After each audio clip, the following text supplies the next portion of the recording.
We'd like to do one quick thing before we go into our next segment. We're going to talk about policy, and we have policy wonks up here. And this is really cool because policy is so important in enabling new things in our society, in our communities, and we're always, frankly, sometimes we underestimate as we, the people, just sit back and let you do the work, right? And you would love to hear from the people. So hopefully we'll be able to do that. But we'd like to go back to our calibration questions quickly and see, what sector do you represent today, and see if you can kind of click on this. I don't know. I want to give you guys clickers. You have to choose one. There we go. I'm sorry, choose one, please. Now, that's actually not a bad question, because a lot of us, when you think about the 14 jobs by the time we're 38, we might actually be moving from these different sector to sector as well, right? And so I guarantee you there's going to be jobs that are hybrids of these, right, pretty soon. So, very interesting. Okay. Well, so Tricia, you're going to capture all of that for us, and we'll post it on the web, right? Outstanding. Well, let me introduce our new guests here. We have Angela Baber. She's director or executive director? I'm actually a senior policy analyst. Senior policy analyst. Well, I'll call you director. Thank you. Yeah. I'll call you captain. Thank you very much. And Angela represents the National Governors Association, and it's really the Center for Best Practices. You want to tell us a little bit about what that is? Most certainly. The National Governors Association has two parts. One part is really the lobbying voice for the governors from across all the states and the applicable territories. They get to deal with more politics. I get to deal with the policy and the programs that are actually making a difference across the states. So for the Center for Best Practices, we have cross-cutting institutes, and I work in the Education Institute.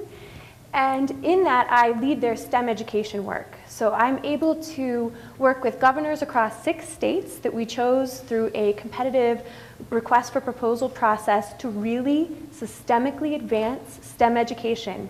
And we do that by coordinating with industry and K-12 partners, higher education, organizations, the philanthropic community, and it's also through a regional infrastructure that's been implemented within those states as well.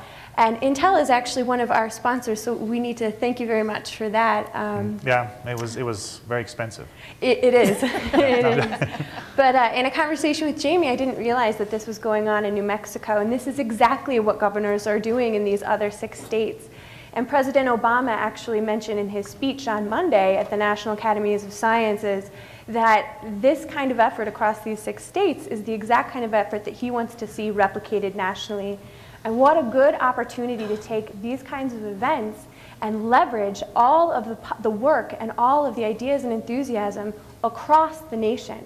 And so that's one of the things that we're looking to do in the future. And I'm very glad to have heard all of you speak today and happy to be here.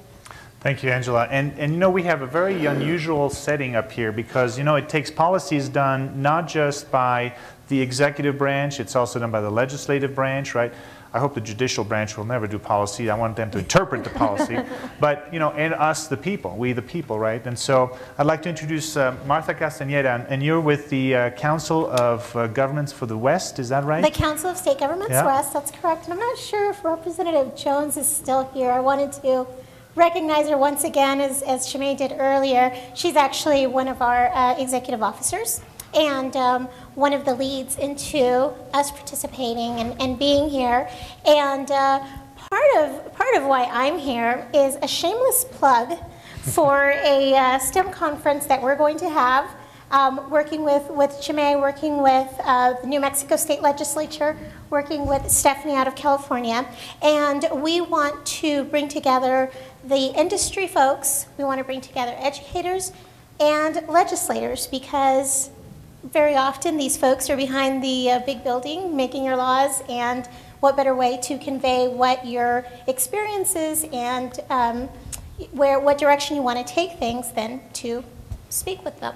Right, and making policy is not that simple. I know, Stephanie, you're doing the P21 in California. Yes, we are a sister organization to Innovate Educate New Mexico, and we look forward to partnering and sharing what we can across states. And our existence was ratified in some legislation passed in California last year with only 1 no vote, which wow. is yeah. In California, that's something, boy. Amazing, they didn't have a referendum on it. Yeah, and they even played nicely when they did that vote, huh? I lived to tell about it. Yeah, I bet. So what are you, you know, from a policy perspective, you know, we talk about the salary economy and, you know, I mean, California certainly as a state has a huge budget, but a huge deficit. We have a small budget and a small deficit, not really. So if you think about those kinds of constraints around policy, how does that really affect the way people think about things? Are we getting what I would call, in business when you have to cut back, you go lean, right? Mm-hmm. In government sometimes you don't. You have a tendency of saying, well, let's increase this and increase that, and right? So what's your perspective in terms of, you know, an economic situation we're in and then trying to get those things through that are so important for STEM education or education in general?